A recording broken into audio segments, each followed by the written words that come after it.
Singapore. Every 2 months, Madam Salin Ahmad travels about an hour and a half by bus and MRT train from her home in Woodlands to a home salon at Tampines, just to do her hair, even though there are plenty of decent salons near her place.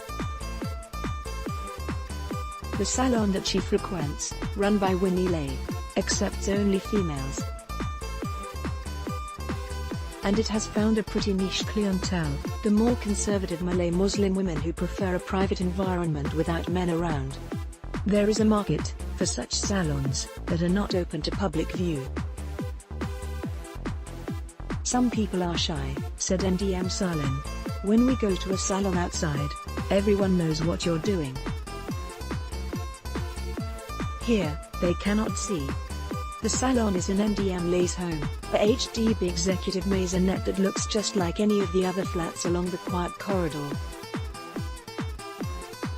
Neighbors Eliza Erliana and Radin City Sire Miller sometimes pop by for her hair services.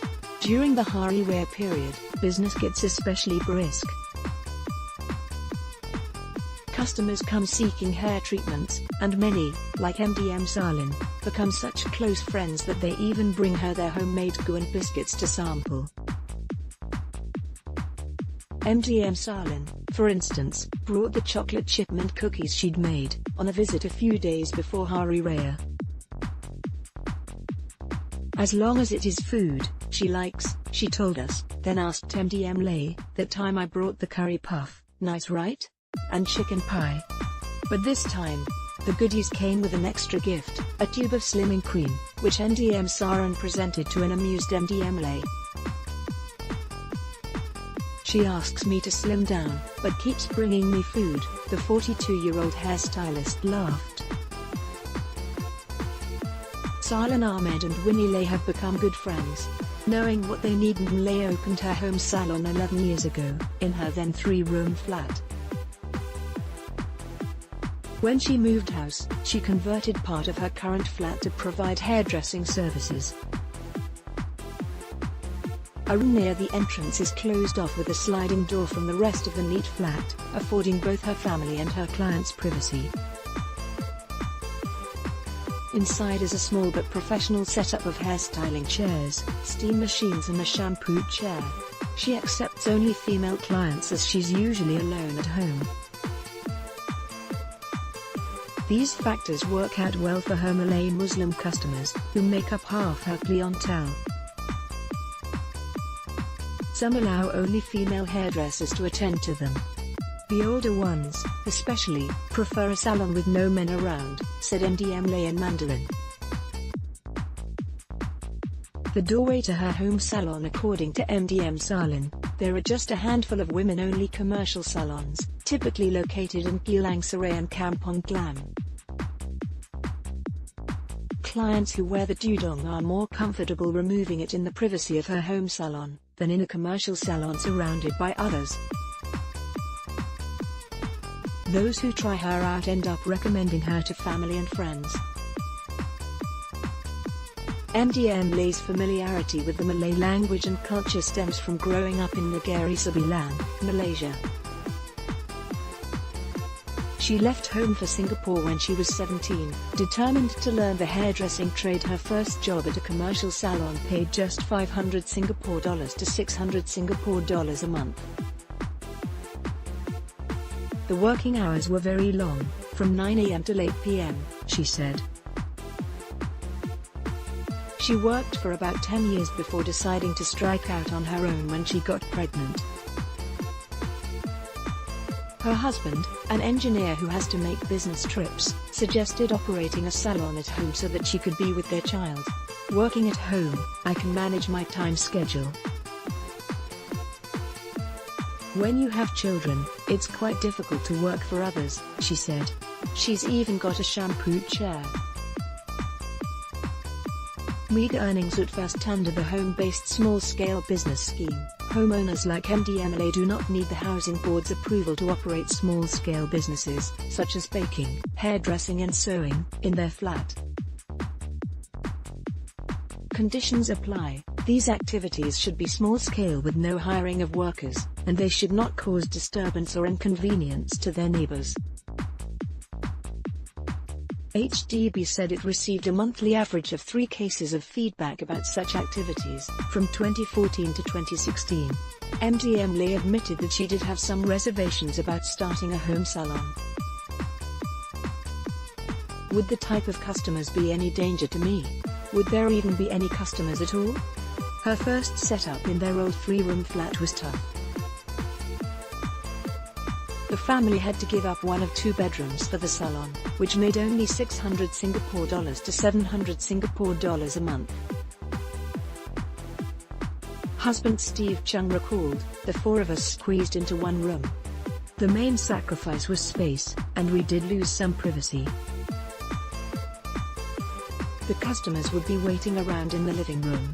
The basic salon in her former 3-room flat. Photo, Winnie Lay. Not to be daunted though, he helped his wife market her business by learning how to design flyers and personally distributing them. Every day he would distribute flyers after work. It was very tough to go to every block and every story, MDM Lay recalled. Yet with every 500 pieces of flyers distributed, I received only 1 or 2 inquiries. Disappointed at the response, Mr. Chung learned to design a website for her business. It worked. Soon, she was getting a constant flow of customers. Trust and sensitivity. Couple's 2 children grew up accustomed to people coming and going all the time, and they liked it, MDM Lay said. "I have very nice customers. They play with my children or buy stuff for them. When clients come with kids in tow, her own children keep them occupied." As they grew older, though, the small space was difficult. They were complaining. "So I suggested to my husband to move to a bigger house, where I could continue my salon business and my children would be more comfortable." These days, the mother of 2 charges about 9 Singapore dollars for a haircut and 60 Singapore dollars for a highlight job, which she said is cheaper than a commercial salon's rates. She makes about 3,000 Singapore dollars a month. What she did not plan for was for the Malay Muslim community to be such a big part of her business. "I did not expect this to happen. As we are Chinese, to have Malay Muslims even visit your house is rather difficult. They have to trust you totally, and your house cannot have pet dogs and, for some, men as well," she said. Watch, Winnie and Friends, 446. Some of her clients live as far away as Sembawang and Yishun, while others are as close as, well, next door. Her Malay neighbors and their children pop by for haircuts. A few customers previously would travel across the causeway to patronize female-only salons run by Muslims. But the traffic conditions can be quite bad, she noted. Serving Muslim customers requires some sensitivity to their religion.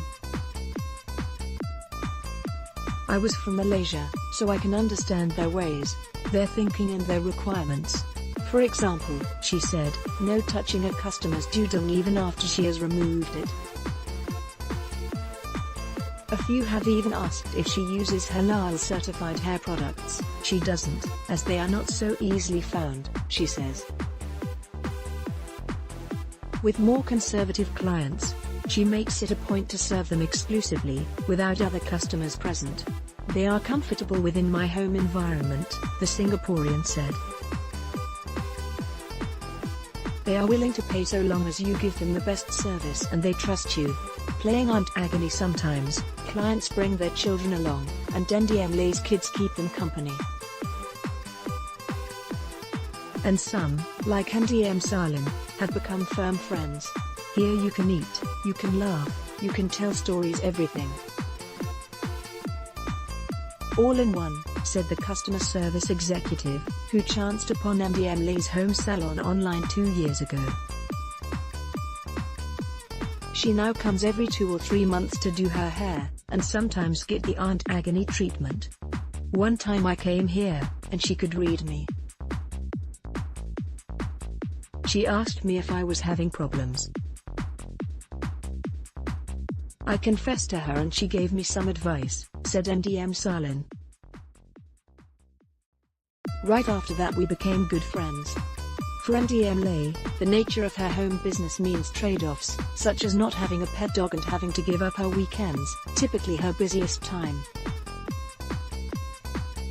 During festive periods such as Christmas and Chinese New Year, the house, she said, doesn't resemble my home.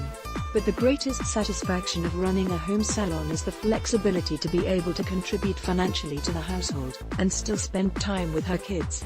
My children can see my hardship, they understand how hard you're working. If you were working outside, they don't see it, she said. But my children understand my tiredness. At times when my husband nags at me, they stand up for me. It is touching, hearing this.